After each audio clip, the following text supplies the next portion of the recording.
Domingo de elecciones en Brasil y en Uruguay, lo vamos a analizar con Pedro Brigger. ¿Cómo andás, Pedro? Bien.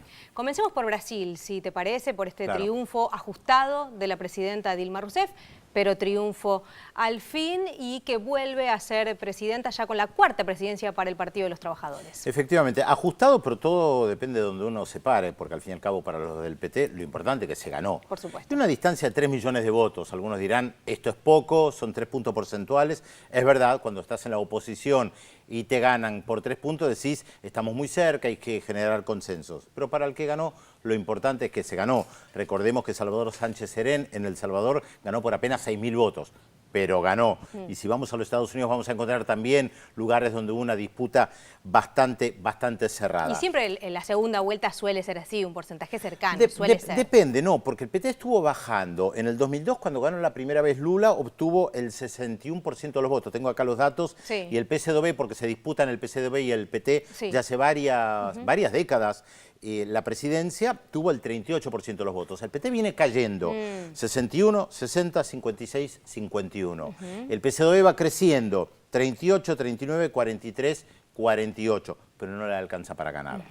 En este caso hubo una guerra de encuestas muy importante. Estaba revisando algunas, por ejemplo, la revista Istoé, Sí. el 11 de octubre, 6 días después de la primera vuelta, decía que Aécio Neves tenía 58% de los votos y Dilma Rousseff 41%. Trataron de construir un escenario. Recordemos que el grupo O Globo presentaba un escenario donde decían, la única que le puede ganar a Dilma Rousseff es Marina Silva. Sí. Bueno, uno podría decir, tenían razón, Aécio Neves no ganó. Pero por supuesto esto es contrafáctico, no se puede saber qué hubiera pasado. Claro. Sí, pero sí fue interesante, me parece, este proceso, la intervención tan fuerte en los medios de comunicación. Lula da Silva, el expresidente, llegó a decir, el enemigo no es el PCdoB, son los medios de comunicación. La revista Bella, 48 horas antes de las elecciones, lanzó Sí, una eso, ¿no? tapa. Qué campaña sucia, Pedro. Claro, parte de la campaña sucia, lo Sí. mostramos en Visión 7 Internacional el sábado, la cara de Dilma, la cara de Lula, involucrados en escándalos de corrupción, no les alcanzó. Ahora, fíjate un detalle interesante. Si vos comparás los estados, los 27 estados que tiene Brasil, las elecciones de ahora y las elecciones de hace 4 años, donde ganó el PT hace 4 años, ganó ahora. Donde ganó el partido de Aécio Neves hace 4 años, ganó ahora. Salvo un caso, el Distrito Federal, que cambió de manos, del PT a Aécio Neves. En la segunda vuelta, en el resto de los estados se mantuvo exactamente lo mismo. Quien ganó el 2010, segunda vuelta, ganó en el 2014. La gran pregunta, ¿qué iba a pasar con los 20 millones de votos de Marina Silva, que salió tercera? Acá dijimos en más de una oportunidad después de las elecciones, esos votos no están comprados por Marina Silva. Y por más que Marina Silva diga que hay que votar a Aécio Neves, eso no implica que Claro, la mayoría de la población va a seguir lo que ella dice. El caso testigo, Pernambuco, donde Marina Silva gana en primera vuelta con el 48% de los votos. Sin embargo, Dilma Rousseff ahora gana con el 70% de los votos. Pernambuco está en el nordeste, zona pobre, y ahí se pensaba que efectivamente Dilma Rousseff podía llegar a ganar, cosa que hizo en gran parte del norte de Brasil. Pedro, te pregunto por esta composición de los votos, digamos, de cómo se ha repartido en el mapa de Brasil los votos para Dilma y para Aécio Neves. Y es muy significativo. El nordeste casi en su totalidad, bueno, el nordeste en su totalidad, pero gran parte del norte y el nordeste en manos de Dilma Rousseff. El sur y las grandes ciudades en manos de Aécio Neves. En este sentido, lo de San Pablo es un toque de atención para el PT hace varios años. Vos fíjate que en el 2002 Lula tenía 55% de los votos. Ahora consiguió 35%. Y el partido de Serra Aécio Neves en el 2002, 44%. Ahora 64. O sea, los 20 puntos que pierde Lula y el Partido de los Trabajadores van para Aécio Neves y para el Partido Socialdemócrata brasileño.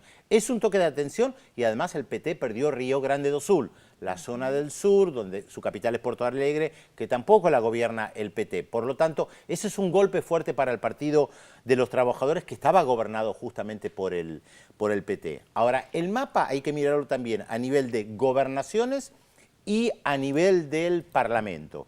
A nivel de gobernaciones, el primer partido es el PMDB, que es un partido histórico de centro que es aliado de Lula da Silva, que no presenta candidato a la presidencia.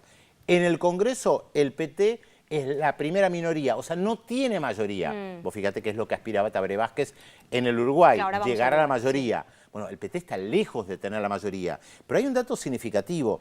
En el Parlamento brasileño, en Cámara de Diputados, hay 28 partidos. O sea que vos tenés que negociar con fracciones que tienen 5, 4, 3, 2, porque no tenés mayoría. En la Cámara de Diputados anterior había 22 partidos. O sea que creció la fragmentación. Esto es un problema político porque tenés que negociar con unos y con otros. Claro. ¿Cuál te parece que es el desafío para Dilma? ¿Y por qué hablo de diálogo? Buena pregunta. ¿Cuál es el desafío? Porque Dilma Rousseff habla de una reforma política. Ahora, ¿cómo haces la reforma política si no tenés mayoría en el Parlamento? De hecho, cuando en el 2013 fueron las manifestaciones, esto lo hablamos mucho, aquí decíamos, es una oportunidad para Dilma Rousseff para ponerse al frente del reclamo de una reforma política. No lo hizo, lo llevó al Parlamento. Perdió, no logró hacerla pasar. Ahora tiene otra vez el apoyo de los votantes, va a decir, miren, la mayoría de la población me votó para una reforma política. Sí, es verdad, pero en el Parlamento no tiene mayoría. Y es muy difícil pensar que esa reforma política se pueda llevar adelante en el Parlamento. El problema es que el PT hace mucho tiempo que perdió las calles. Las recuperó un poco en la última semana de campaña, como diciendo hay que movilizarse otra vez. Sin las calles, hoy en Brasil haces política en Parlamento a través del marketing y los debates electorales. Y creo que está demostrado que con eso hoy no alcanza. Pedro, vayamos a Uruguay. ¿Te parece un triunfo amplio en primera vuelta, pero amplísimo del Frente Amplio con el 47% de los votos? Pero fíjate que en el 97 cambiaron la Constitución justamente para que el Frente Amplio no ganara en primera vuelta. Antes con 40 y una diferencia de 10 ganabas en primera vuelta. Ahora hay más de 15 puntos de diferencia. Sin embargo, no ganan en primera vuelta, van a segunda.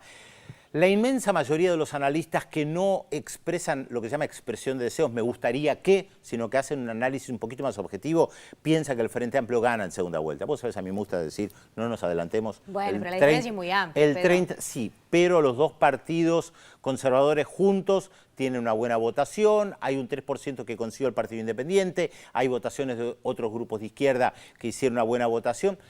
Digo, hay que cuidarse, hay que tomar en cuenta que Lacalle es un candidato joven, que se presenta como candidato del cambio, continuar algunas cosas del pasado. Son sectores conservadores pero más liberales, no son estos sectores conservadores de hace 40 o 50 años. Ahora, fíjate qué interesante, en el Uruguay los dos candidatos de la derecha son hijos de... O sea, siguen una saga política familiar. Son los mismos sectores que después acusan a los sectores progresistas en América Latina cuando continúan a través de las familias y dicen nepotismo. Interesante en el caso del Uruguay, pero también es interesante que el Frente Amplio no ha logrado presentar un candidato diferente, joven, porque quien vuelve, o tiene posibilidad de volver, es Tabaré Vázquez, que ya fue presidente. Pedro, muchas gracias. Un gusto, como siempre. Como siempre. Nos vemos a la noche. Nos vemos a la noche, por supuesto, en Visión 7 Central con todos ustedes. Ahora